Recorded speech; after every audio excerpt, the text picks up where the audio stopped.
बर. तर आता आपला यावर्षीच्या सेमिस्टर मधला हिस्ट्रोग्राफी पेपरचा हा शेवटचा टॉपिक आहे, ॲनल्स हिस्ट्रोग्राफी. तर हे जे ॲनल्स पद्धतीचं इतिहास लेखन कशाला म्हणतात, याला मराठीमध्ये सुद्धा ॲनल्सच म्हटलं जातं. तर त्याची चर्चा आज आपण करूया.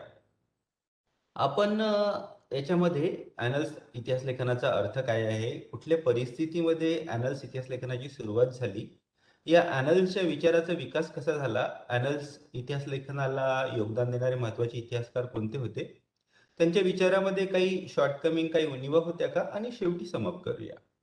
तर याचा जो उगम झाला हा शब्द 1929 मध्ये पॅरिसमध्ये, फ्रान्सच्या राजधानीमध्ये पॅरिसमध्ये एका जर्नलची सुरुवात झाली. त्या जर्नलचं नाव होतं, फ्रेंच भाषेमध्ये ते जर्नल होतं. त्या जर्नलच्या नावाचं इंग्लिश ट्रान्सलेशन आहे annals of economic and social history. तर या जर्नलमध्ये जे वेगवेगळ्या पद्धतीचं इतिहास लेखन इतिहासकारांनी केलं आणि त्याच्यामध्ये आपले जे संशोधन पत्र असतात, रिसर्च पेपर असतात, ते पब्लिश केले. आणि त्या विचारसरणीला अनुसरून ज्या पद्धतीचं इतिहास लेखन युरोपमध्ये झालं, त्या पद्धतीच्या इतिहास लेखनाला ॲनल्स इतिहास लेखन असं म्हणतात. तर हा जो शब्द आला आहे, हा त्या जर्नल पासून आलाय, annals of economic and social history. ॲनल्सचा अर्थ होतो रेकॉर्ड. इयरली रेकॉर्ड जिथे ठेवले जायचे त्याला ॲनल्स म्हटलं जायचं, आणि त्याच्यावरूनच या जर्नलचं नाव आलं, आणि या जर्नलच्या नावावरूनच हे एका विशेष पद्धतीचं इतिहास लेखन सुरू झालं. आता याच्यामध्ये महत्वाची गोष्ट अशी की हे जसं मार्क्सची एक विशेष विचारसरणी आहे, प्रत्यक्षवादाची एक विशेष विचारसरणी आहे, तशा पद्धतीची एक विशेष विचारसरणी मात्र याच्यामध्ये दिसून येत नाही. एक त्याच्यातला थोडस आपण जर एक विशेष विचारसरणी जरी शोधून काढण्याचा प्रयत्न केला, तर त्याच्यामध्ये एक विशेषता आपल्याला दिसून येते की हे जे इतिहास लेखन होतं, ॲनल्सच्या विचार प्रवाहाखाली जे इतिहास लेखन झालं, त्या इतिहास लेखनातला एक महत्वाचा भाग म्हणजे याला टोटल हिस्ट्री म्हटलं जातं. याच्यापूर्वी काय झालं होतं की युरोपातील इतिहास लेखनामध्ये प्रत्यक्षवाद्यांचा फार मोठा प्रभाव होता. आपण प्रत्यक्षवादी इतिहास लेखनाची चर्चा केली आहे की प्रत्यक्षवादी इतिहास लेखन कशावर भर देतं, साधनांवर भर देतं. साधनांची पडताळणी करून, जे गोष्ट पडताळणी करून पाहण्यासारखी असते तीच फक्त इतिहासामध्ये लिहायची, असं आपल्याला प्रत्यक्षवादी इतिहास लेखन सांगतं. आणि या प्रत्यक्षवादी इतिहास लेखनाच्या साधनांवर अतिरिक्त भर दिल्यामुळे काय झालं की युरोपीय इतिहास लेखनामध्ये राजकीय इतिहास लेखन हे खूप जास्त महत्वाचं ठरलं. आणि मनुष्याच्या भूतकाळातले बाकीचे जे आयाम होते, बाकीच्या ज्या बाबी होत्या, संस्कृती, भाषा, याच्याकडे थोडं दुर्लक्ष व्हायला गेलं. कारण सर्वसाधारणतः आपण पाहतो की आपल्याला जी साधने मिळतात ती राजनैतिक इतिहासकाराची मिळतात, आणि या साधनांमध्ये प्रामुख्याने जो इलाइट क्लास असतो, जो उच्च वर्ग असतो, त्यांचं जीवनाचं चित्रण केलेलं असतं. सर्वसामान्य गरीब माणसं यांचं चित्रण त्याच्यामध्ये मिळत नाही.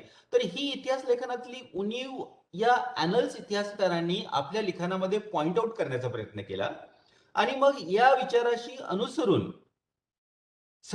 मनुष्याच्या भूतकाळाचा सर्वांगीण इतिहास लिहिण्याचा जो प्रयत्न झाला, त्या विचार प्रवाहाला ॲनल्स इतिहास लेखन असं म्हटलं जातं. आणि हे टोटल हिस्ट्री मी तुम्हाला सांगितलं आहे. हा, त्यांनाच क्रिटिकल हिस्टोरियन सुद्धा म्हटलं जातं. म्हणजे काय, ते भूतकाळाकडे एका क्रिटिकल म्हणजे याचा अर्थ हे नाही की त्याला क्रिटिसाइज करायचं किंवा त्याच्यातल्या उणिवा काढायच्या. क्रिटिकल म्हणजे त्याच्याशी सर्वांगीण पद्धतीने त्याचं अध्ययन करण्याचा प्रयत्न करायचा, त्याला क्रिटिकल हिस्टोरियन म्हटलं जातं.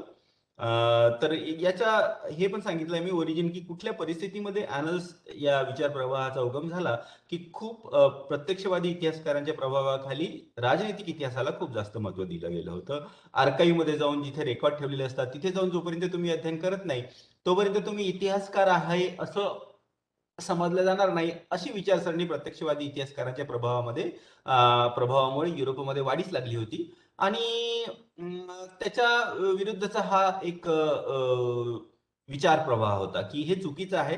आपल्याला फक्त राजनीतिक इतिहास समजूनच चालणार नाही, ते मनुष्याच्या जीवनाचं सर्वांगीण अध्ययन आपण करायला पाहिजे. त्याच्यामध्ये त्याचं आर्थिक जीवन, त्याचं सामाजिक जीवन, त्याचं सांस्कृतिक जीवन, याचं सुद्धा अध्ययन आपण करायला पाहिजे. असं जो टोटल हिस्ट्रीचा जो प्रभाव युरोपमध्ये च्या विचारसरणीने सुरू झाला, त्या सगळ्या इतिहास लेखनाच्या प्रक्रियेला ॲनल्स हिस्टोग्राफी असं म्हटलं जातं.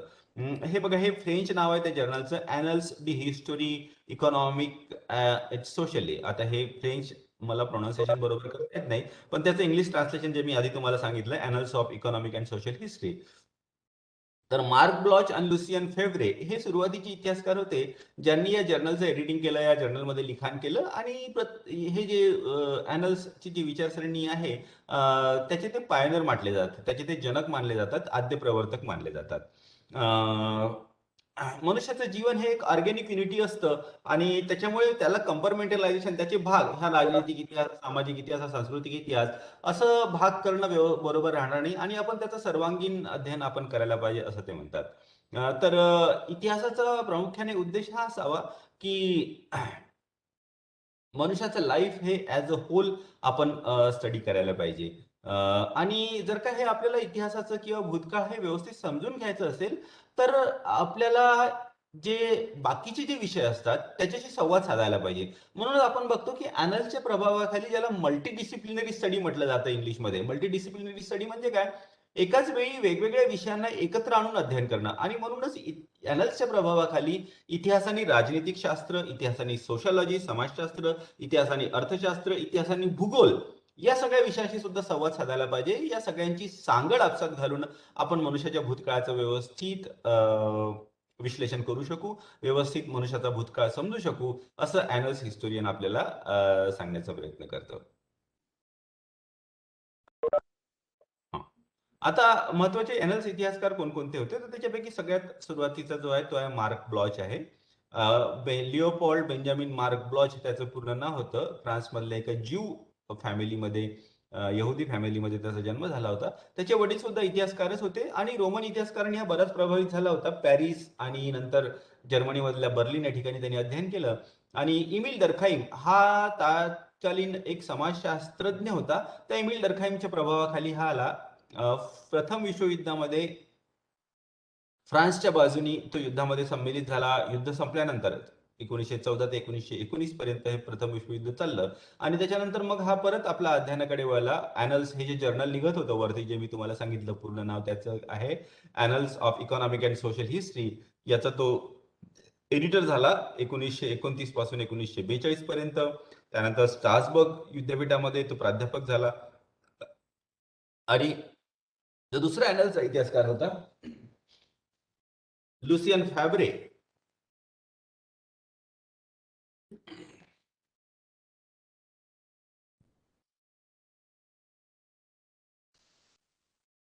याच्यासोबत त्यांनी आपलं कन्व्हर्सेशन, आपली चर्चा सुरू केली आणि आपल्या लिखाणामध्ये ॲनल्सच्या विचारसरणीला अनुसरून कसं आपल्याला भूतकाळाचं जर का अध्ययन करायचं असलं, तर सामाजिक चालीरीती तसंच अर्थव्यवस्था याचं सुद्धा अध्ययन आपण करायला पाहिजे. नंतर परत दुसरं विश्वयुद्ध सुरू झालं 1939 मध्ये, 1939 मध्ये. आणि द्वितीय विश्वयुद्धामध्ये सुद्धा तो सहभागी झाला. द्वितीय विश्वयुद्धामध्ये जर्मनीने फ्रान्सवर आक्रमण करून फ्रान्सला जिंकलं होतं आणि फ्रान्समध्ये एक सरकार त्यांनी स्थापित केलं होतं. पण हे सरकार जे आहे फ्रान्समधलं, ते जर्मनीच्या समर्थनाने चाललेलं आहे. याच्या विरुद्ध फ्रान्सच्या लोकांनी विद्रोह केला आणि या विद्रोहामध्ये हा मार्क ब्लॉच सामील झाला होता. पण याला जर्मन सैन्याने पकडलं, याला कॉन्सन्ट्रेशन कॅम्पमध्ये ठेवण्यात आलं आणि या कॉन्सन्ट्रेशन कॅम्पमध्ये असताना सुद्धा त्यांनी एका त्याच्या मेमरीवरून, त्याच्या आठवणीवरून एका पुस्तकाचे रफ नोट तयार केले होते. ते नंतर त्याच्या मृत्यूनंतर प्रकाशित झालं. हिस्टोरियन्स क्राफ्ट त्याला म्हटलं जातं. ते इनकम्प्लीट आहे आणि दुर्दैवाने हा जेलमध्ये जर्मन सैनिकांच्या ताब्यात 2 वर्ष राहिल्यानंतर याला गोळ्या घालून ठार करण्यात आलं. तर अशा दुर्दैवाने अशा या खूप अतिशय बुद्धिमान इतिहासकाराचा असा दुर्दैवी अंत झाला युद्धामध्ये. आता त्याच्या पुस्तकाची चर्चा आपण करूया.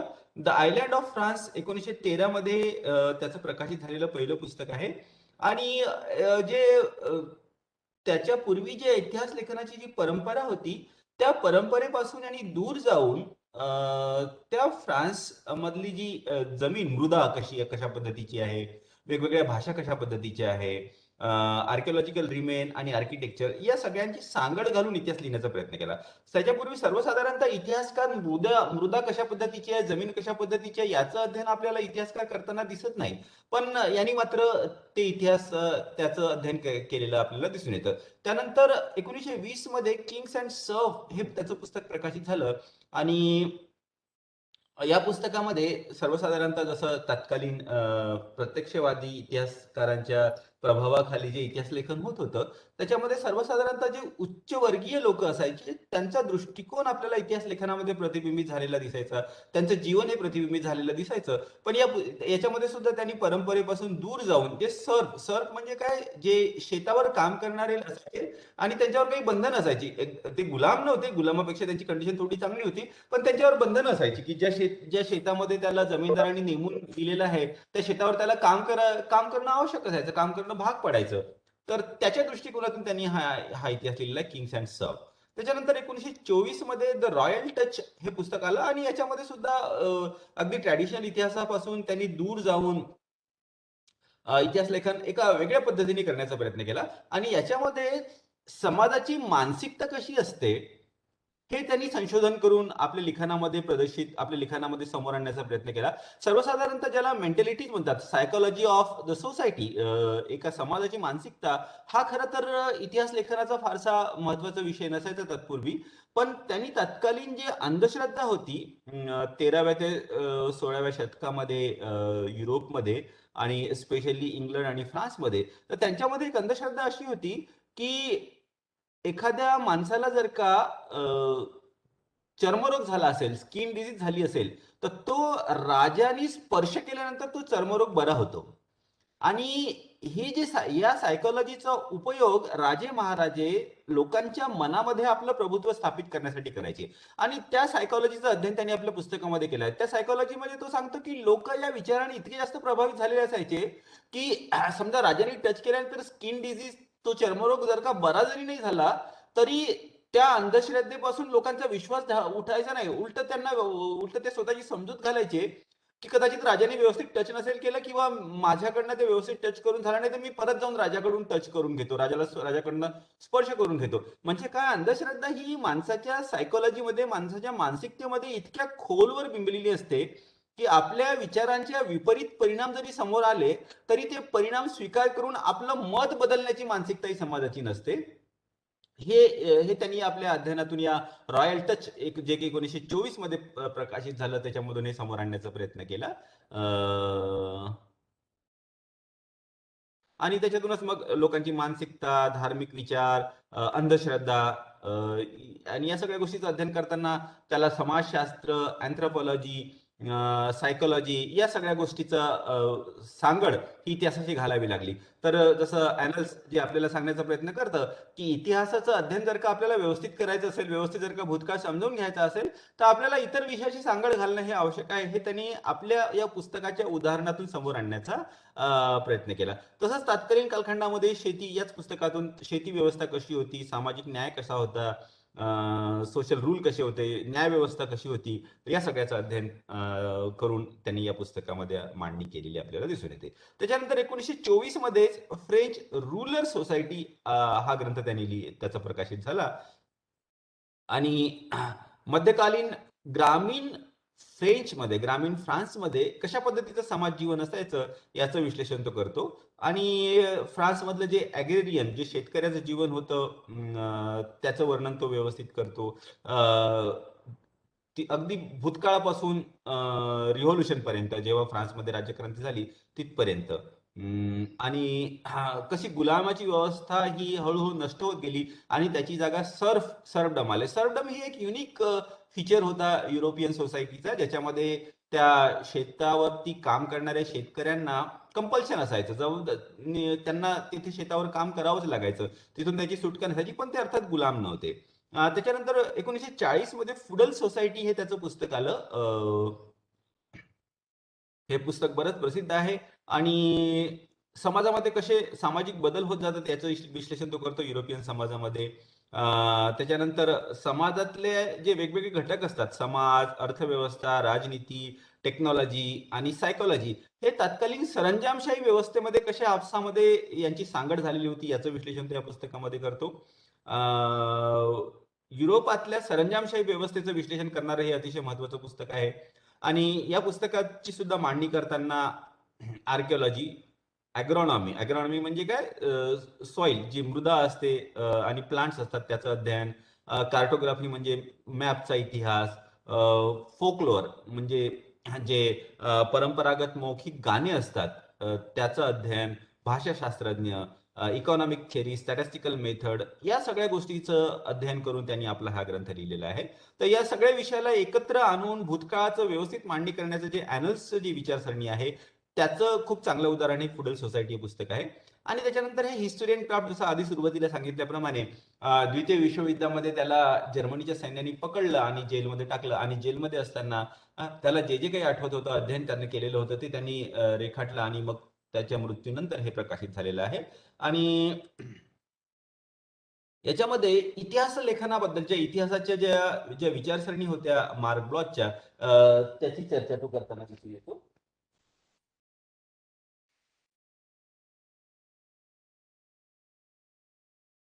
हा, हिस्टोरी अँड क्राफ्ट हे प्रकाशित झालेलं पुस्तक माझ्याकडे आहे.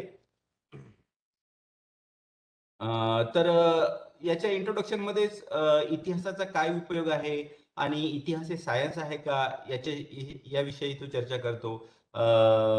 आणि भूतकाळ समजून घेणं ही इतिहासाचा महत्वाचा भाग आहे. आणि जोपर्यंत आपण भूतकाळ समजून घेत नाही तोपर्यंत आपण रिझनेबली व्यवस्थितपणे वागू शकत नाही. इतिहास, history is a science in infancy, म्हणजे काय, अगदी इतिहास हा सायन्स जरी आहे, शास्त्र जरी आहे, तरी ते सुरुवातीचं सायन्स आहे. ते डेव्हलप होईल असं सांगण्याचा प्रयत्न करतो.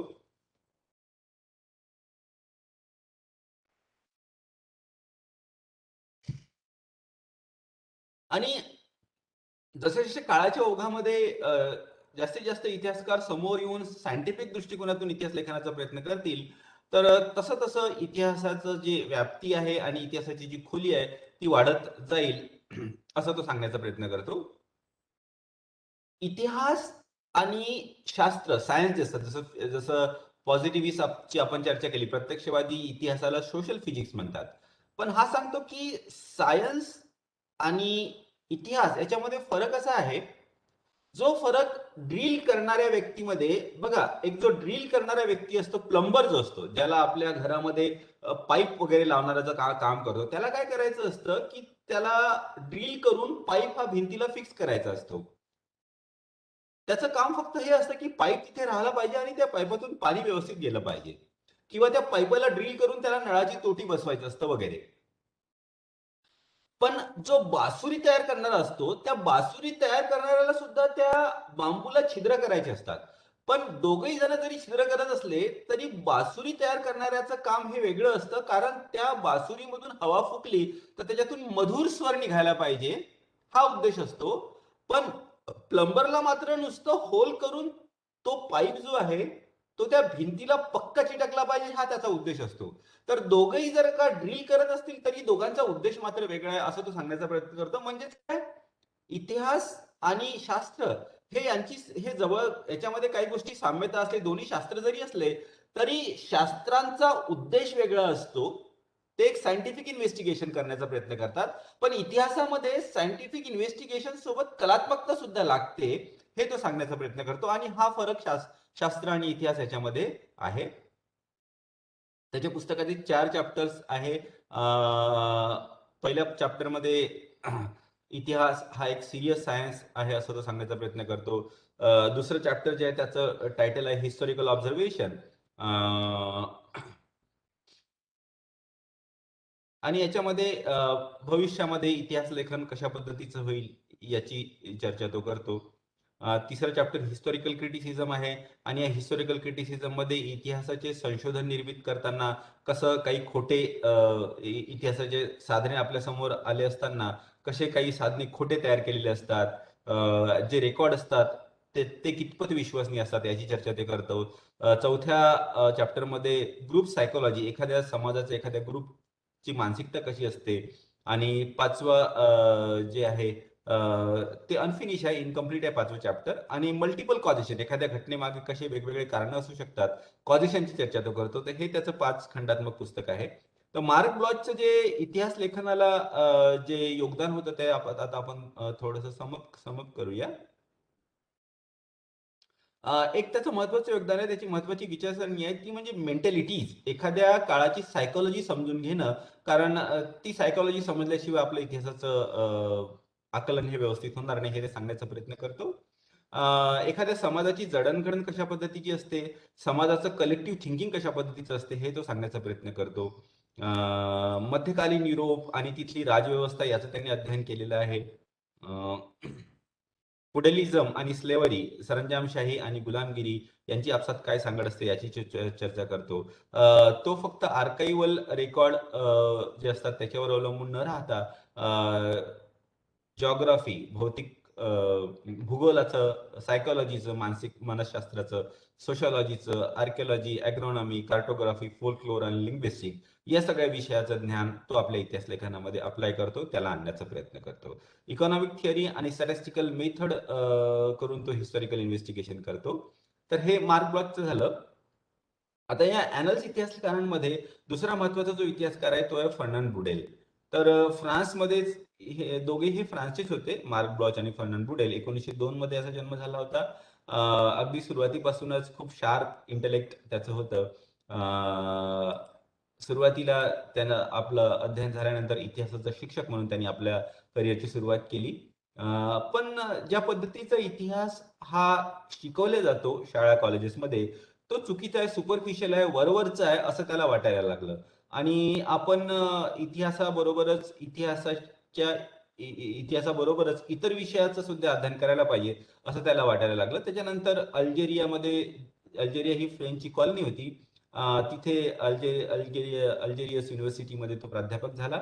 आणि दुसरे जे एक महत्वाचे ॲनल्सचे इतिहासकार आहे लुसियन फेब्रे, याच्याशी त्यांनी चर्चा सुरू केली. आणि लुसियन फेब्रेनी जे भूमध्य समुद्र आहे त्या भूमध्य समुद्राच्या आजूबाजूच्या एरियावर कसा त्याच्या इतिहासावर कसा परिणाम झालेला आहे, त्या जॉग्राफिकल लोकेशनच्या, त्या भौगोलिक परिस्थितीने म्हणजे समुद्राने कसं इतिहासाला प्रभावित केलेलं आहे, हे याचं विश्लेषण त्यांनी केलं होतं.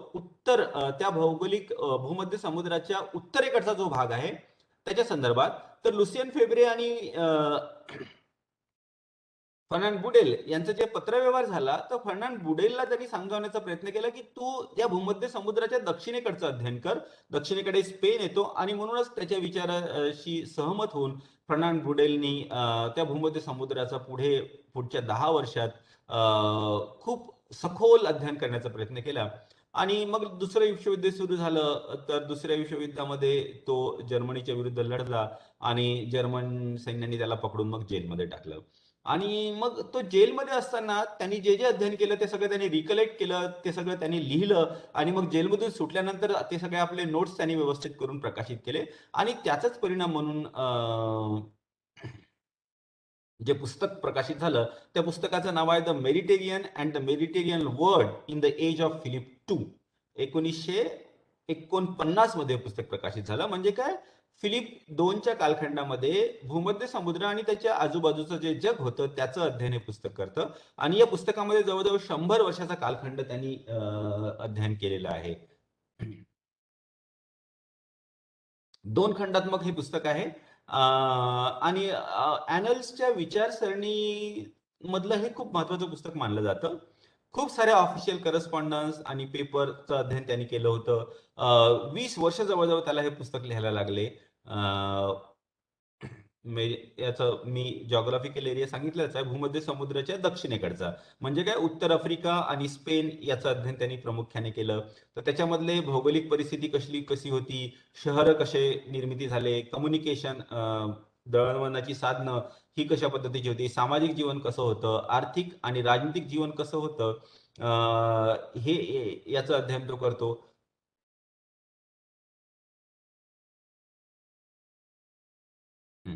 तर त्याचं म्हणणं असं होतं की त्या भूमध्य समुद्राच्या विशेष प्रकारच्या वातावरणाने जे वातावरण निर्मित झालं ते प्रामुख्याने इतिहास निर्मितीला कारण होतं. फिलिप टू हा जो महत्वाचा राजा होता, या राजाचं कर्तृत्व तेवढं महत्वाचं नाही आहे. तर त्या भूमध्य समुद्राने जे भौगोलिक परिस्थिती निर्माण झाली होती, त्या भौगोलिक परिस्थिती हा तिथल्या इतिहासाला प्रभावित करणारा महत्वाचा भाग होता असं तो सांगण्याचा प्रयत्न करतो. आणि एखाद्या व्यक्तीचं इतिहासाला योगदान हे फार महत्वाचं नसतं. तर मनुष्याच्या जीवनामध्ये जे स्ट्रक्चर असतात ते स्ट्रक्चर कसे चेंजेस होतात हे त्यांनी सांगण्याचा प्रयत्न केला. स्ट्रक्चर म्हणजे काय? समाज व्यवस्था, राजनीतिक व्यवस्था, सांस्कृतिक व्यवस्था आणि भौगोलिक परिस्थिती. तर हे सगळे स्ट्रक्चरच आपण अध्ययन करायला पाहिजे. हे सगळे स्ट्रक्चर आणि त्याच्यामध्ये येणारे चेंजेस जर का आपण व्यवस्थित अध्ययन केले तर आपल्याला इतिहासाची समज ही जास्त चांगली होईल असं तो सांगण्याचा प्रयत्न करतो. आणि या आपल्या अध्ययनातूनच त्यांनी तीन जो काळखंड ज्याला म्हणतो किंवा टाइम ज्याला म्हटलं जातं इंग्लिशमध्ये, तर he has given 3 historical time. तो म्हणतो की आपण सर्वसाधारणतः समजतो की वेळ सगळ्यांसाठी सारख्याच पद्धतीने चालत असतो, पण त्यांनी त्या वेळेचे 3 भाग केले. He has divided time into the 3 parts. उदाहरणार्थ तुम्हाला सांगतो, एखाद्या व्यक्तीसाठी 20 वर्षाचा कालखंड हा फार मोठा कालखंड होऊन जाईल. 20 वर्षाचा तरुण मुलगा हा 20 वर्षानंतर 40 वर्षाचा प्रौढ व्यक्ती होऊन जाईल आणि त्याच्यानंतर 20 वर्षाचा म्हणजे तो 40 वर्षाचा व्यक्ती हा जवळजवळ 60 वर्षाचा म्हातारा होऊन जाईल. तर 20 वर्षामध्ये एका व्यक्तिगत व्यक्तीच्या एका एका व्यक्तिगत एखाद्या व्यक्तीच्या आयुष्यामध्ये फार बदल येऊ शकतात. पण 20 वर्षाचा कालखंड हा समाज रचनेमध्ये बदल होण्यासाठी फार मोठा कालखंड नसतो. 20 वर्षानंतरही मी समजा आता माझ्या गावाला गेलो तरी तिथली परिस्थितीमध्ये बदल झालेले दिसतात, पण बदल हे फार मोठ्या प्रमाणात होत नाही. म्हणजे काय, एखाद्या गावाची समाज रचना, एखाद्या गावाची आर्थिक रचना ही बदलण्यासाठी 20 वर्षाचा कालखंड हा फार मोठा कालखंड नसतो. हळूहळू बदल जरूर होतात.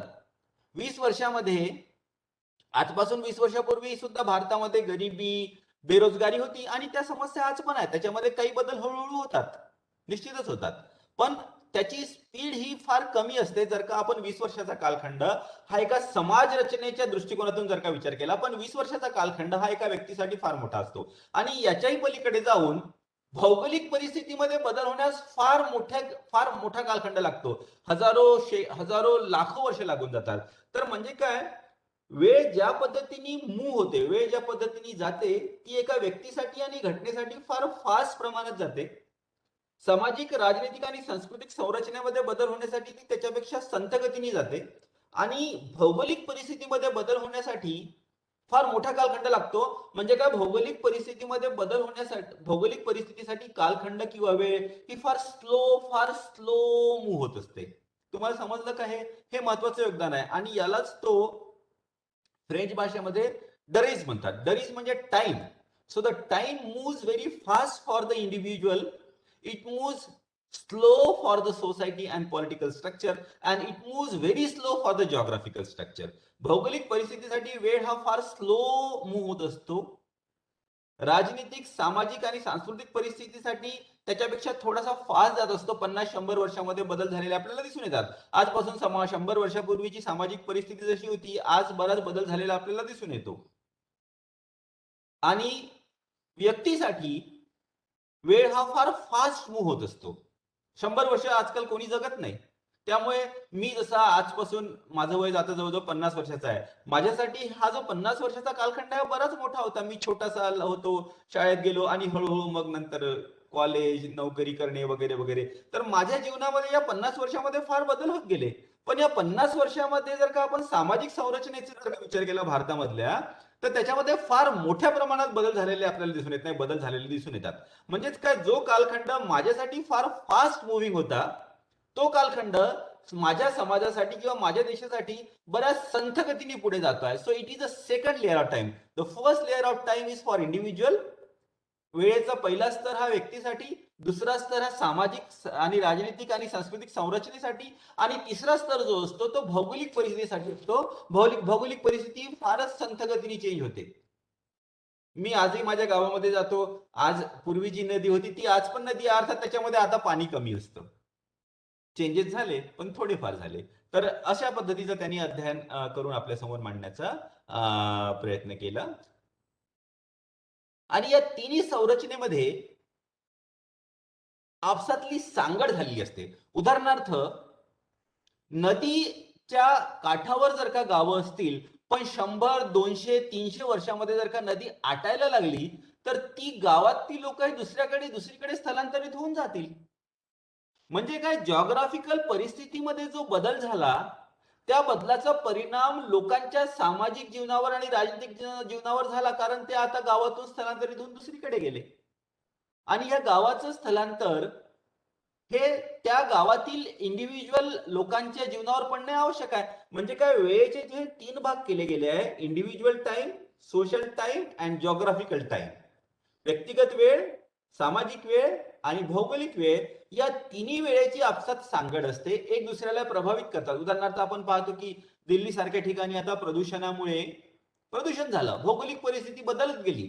पहिले हवा जितकी प्युअर असायची तितकी प्युअर आता राहते, नद्या प्रदूषित झालेल्या आहेत आणि याचा परिणाम हा लोकांच्या जीवनावर होत आहे. आता लोक मुंबई दिल्ली सारख्या ठिकाणी बरेच लोक म्हणतात की नोकरी जरी तिथे असली तरी तिथे आम्हाला सेटल व्हायचं नाही, नोकरी करू आणि मग सेटल व्हायसाठी रिटायरमेंट लाईफ आमच्या गावामध्ये किंवा एखाद्या छोट्या शहरामध्ये जाऊन घालूया. हा बदल झाला आहे. तर या तिन्ही मध्ये सांगड असते, त्यांनी सांगण्याचा प्रयत्न केला. हा, तर हा जो त्याचा ग्रंथ आहे, Philip two, Mediterranean and the Mediterranean world in the age of Philip two, याचे 3 भाग त्यांनी केलेले आहेत. Just minute. हा, तर या पहिल्या भागामध्ये तो 3 फेज हिस्ट्री याच्यामध्ये जे मी वेळेचे 3 भाग सांगितले त्याची तो चर्चा करतो आणि एक नवीन टर्म त्यांनी मोठ्या प्रमाणात यूज केली आहे, जिओ हिस्ट्री. जिओ हिस्ट्री म्हणजे काय, इतिहास आणि जिओग्राफी याची सांगड. जिओग्राफिकल बदल, भौगोलिक परिस्थितीतले बदल हे कसे इतिहासाला प्रभावित करतात हे त्यांनी सांगितलं आहे. आणि या जिओ हिस्ट्रीमध्ये आपण पर्वत, सपाट जमिनी, आयलँड, बेट, क्लायमेट, कोस्टलाईन या सगळ्याचं अध्ययन आपण करत असतो. Land route, sea route, intermediate structural changes हे सांगितलं, event, politics, third structure. Okay.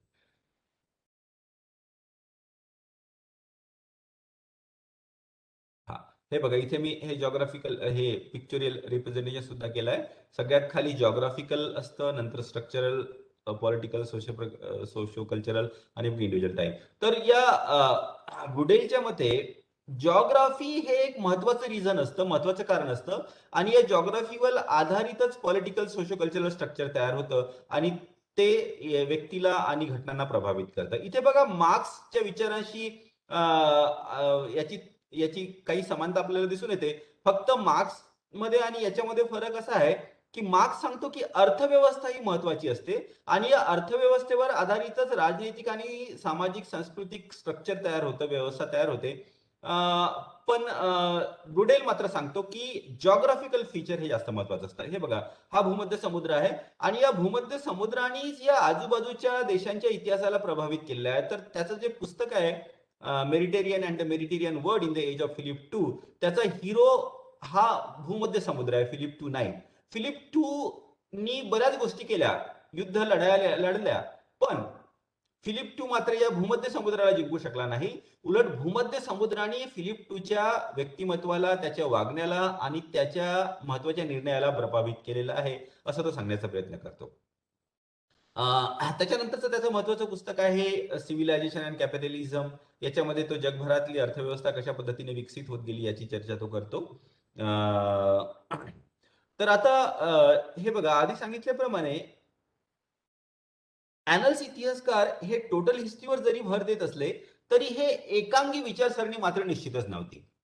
आपण पाहतो की ब्रुडेल आणि लुसियन फेव्रे यांच्यामध्ये किंवा मार्क ब्लॉच आणि फर्नांड बुडेल हे दोघेही जरी ॲनल्स इतिहासकार असले तरी यांच्या विचारामध्ये काही फरक होता.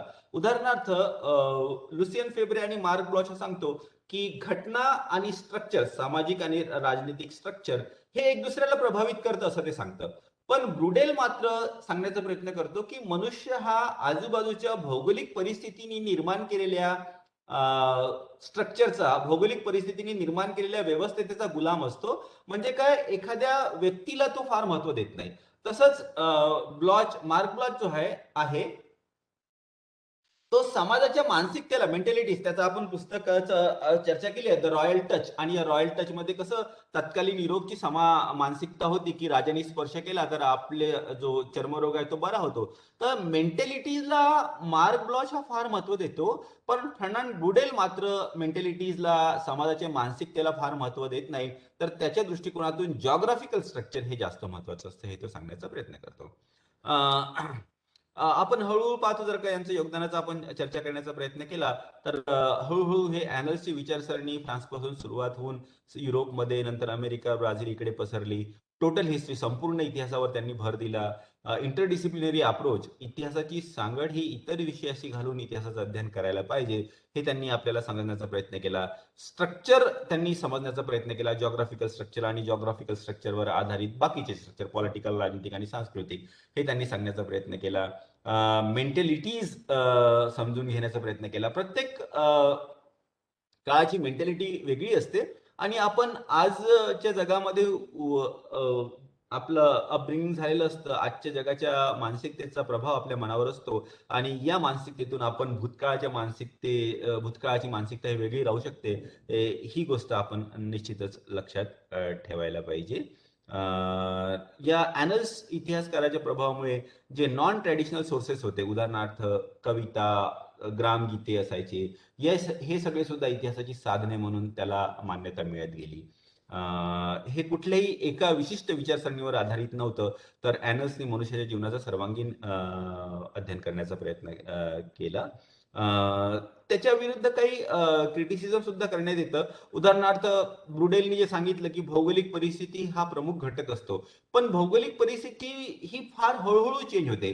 मनुष्याच्या कर्तृत्वाला सुद्धा महत्व असतं. उदाहरणार्थ महाराष्ट्राची भौगोलिक परिस्थिती ही फार वर्षापासून सारखीच आहे, पण इथे एकानंतर एक छत्रपती शिवाजी तयार झालेले आपल्याला दिसून येत नाही. तर छत्रपती शिवाजीचं जे व्यक्तिगत चरित्र होतं त्याला सुद्धा महत्व दिलं पाहिजे, जे की फर्नांड ब्रुडेल देत नाही. तसंच इतिहासाची सांगड ही पुष्कळशा विषयाशी घातल्यामुळे काय झालं, की त्याच्यामध्ये बरेचदा गोंधळ झालेला आपल्याला दिसून येतो. आणि अॅनल्स इतिहासकार हे इतर विषयाशी सांगड घालायला पाहिजे असं म्हणतात, तरी ते इतिहासाची सांगड प्रामुख्याने भूगोल आणि समाजशास्त्र याच्याशी घालताना आपल्याला दिसून येतात. आणि राजनीतिक इतिहासाकडे मात्र थोडंसं दुर्लक्ष केलेलं आपल्याला त्यांनी दिसून येतं. त्यामुळे ते टोटल हिस्ट्रीचा त्यांचा जो क्लेम होता तो बरेचदा थोडा चुकीचा वाटतो. ब्रुडेलनी मेंटॅलिटीज कडे दुर्लक्ष केलं. तर लास्टली समअप करायचं म्हणजे काय, अॅनल्सनी आपल्याला टोटल हिस्ट्रीचा मेसेज दिला.